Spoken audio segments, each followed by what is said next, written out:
Welcome everyone. On the third episode of Breaking the Myth, we have Dr. Dibyendu Kumar Roy. He's a senior consultant and HOD of the Department Neurosurgery at Manipal Hospitals, Broadway, Kolkata. Sir, welcome to this episode on the Brain Tumor Day that is going to be acknowledged on 8th June. On this occasion, love to be here with you. So my first question, what is brain tumor, sir? And is it a very serious or note? Good morning, Trisha. Yes, Good morning, sir. brain tumor is a serious condition, but maybe there are, conditions which are not so serious as others. Brain Tumor Day is celebrated on 8th of June to raise awareness amongst the general public about brain tumors and dispel myths regarding brain tumors. Sir, as you previously said earlier, what type of brain tumors which are more or less serious than the others? See, brain tumors are basically classified in 2 or 3 ways. One is primary brain tumors and secondary brain tumors. Primary brain tumors are those that arise from structures in the brain. Secondary brain tumors are those that spread from organs outside the brain. Brain tumors are also classified into benign and malignant tumors. Benign tumors are non-cancerous, they grow slowly and mostly they present with features of mass effect, that is, features of compression. Malignant brain tumors, on the other hand, grow rapidly and spread fast. Then they spread into the interparenchymal planes. So, secondary brain tumors, which spread from other organs of the body, are by definition malignant brain tumors, otherwise, they wouldn't have spread from other areas of the body. Primary brain tumors can be differentiated into benign and malignant tumors. Benign tumors may arise from different structures of the brain. They may arise from the meninges which are covering the brain. They are called meningiomas. They may arise from the lining of the ventricles, which are ependymomas. They may arise from other, oligodendrocytes in the brain, the oligodendrocytomas. They may be malignant. They may arise from glial tissue in the brain, which are called the gliomas, the astrocytomas, and they may arise from the coverings of the cranial nerves like schwannomas. So, they're classified into different types. The primary brain tumors, which are benign, they normally present with features of mass effects. They usually have a better outcome and are resolved by surgical extirpation of the lesion or any other management that's deemed fit by the treating clinician. The secondary brain tumors, if they are solitary, they are treated with excision followed by adjuvant chemotherapy or radiotherapy as deemed fit by the clinician. Primary malignant lesions of the brain usually require surgery for tissue diagnosis, surgical debulking of the tumor, and reduction of mass effect, and better results after adjuvant therapy for primary malignant brain tumors. Surely, sir. Like you were giving us a medical way of understanding what and how and what type of brain tumors are. So as a patient, when I come to you, I know nothing about what is brain tumor or like how can I be aware of brain tumors, or I can make it in an easier way that my brain tumor get a good solution. Like my competency as a patient could be higher. So, sir, as a doctor, when I come to you, I'm in a first stage. A patient knows first stage, second stage, third stage, and fourth stage. Me being in a first stage, I come to you, sir. How would you guide me?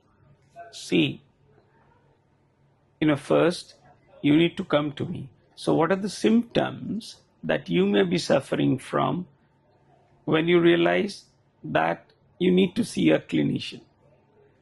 If you have a headache that refuses to go away, if you suddenly feel that slowly your hands and legs on one side of the body are weakening over a period of days or weeks, if you feel that you are slowly developing weakness of one side of the face, all these are slow developments. You must realize it's not stroke where it happens suddenly. Or you have never had seizures, but in your adulthood, you suddenly develop seizures, convulsions. Then you need to see a doctor. Probably you may have something going up there which needs to be diagnosed and treated accordingly.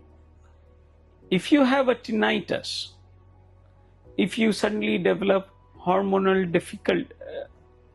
changes, then there could be something going up there and you should see your doctor. Your doctor will be the best to guide you. He will run a clinical examination, then some other investigations to diagnose what you have and treat you accordingly. So, as if I have a brain tumor, let's say, will my children or my grandchildren would be having the same brain tumor? See, certain types of tumors have a genetic predisposition, but it is not that they are surely going to have. Your first degree relatives of patients with brain tumors need to have a lower bar to getting a physical examination by a doctor or a medical examination to rule out brain tumors at an earlier stage. Surely. So if I want to prevent brain tumors, so what are the prevention methods that we can take? Well, the well-known method is to prevent exposure to radiation, ionizing radiation. Other than that, there's hardly anything that we know which will surely help you prevent brain tumors. Surely, sir. So, is brain tumor seriousness on the effect? Is there any strong effects a patient gets before we consult a neurosurgeon or we detect that it's a brain tumor? Well, it depends what the clinical location of the tumor is. A patient may be suffering from intractable headache and vomiting. A patient may be developing weakness of one side of the body. Patient may be losing hearing or vision. A patient may be developing convulsions. It depends on the site of the tumor, the type of tumor. It is variable and varies from person to person. So basically, if you are having the symptoms that we have discussed, then it's better to see your doctor who will be able to advise the relevant investigations and diagnose you appropriately.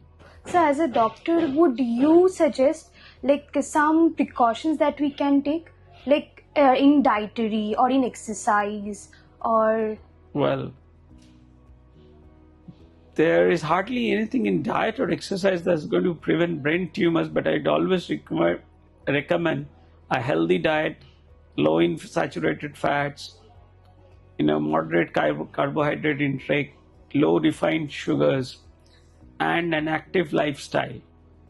That is obviously going to give you more to life, but I cannot say that is going to prevent brain tumors. The only thing that is known to prevent brain tumors is avoiding exposure to ionizing radiation. Thank you, sir.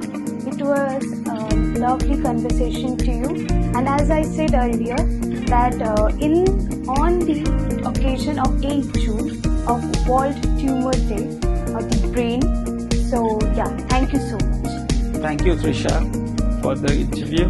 Thank you so much. I hope I can do my best to raise awareness amongst the people so that we get to see patients at an earlier and more manageable stage rather than at a later stage where everything becomes unmanageable. Surely. Thank you. Thank you. Thank you for watching this video. If you have any comments, please do write it below. Our doctor with time will be coming with the answers for the same. Signing off. Bye.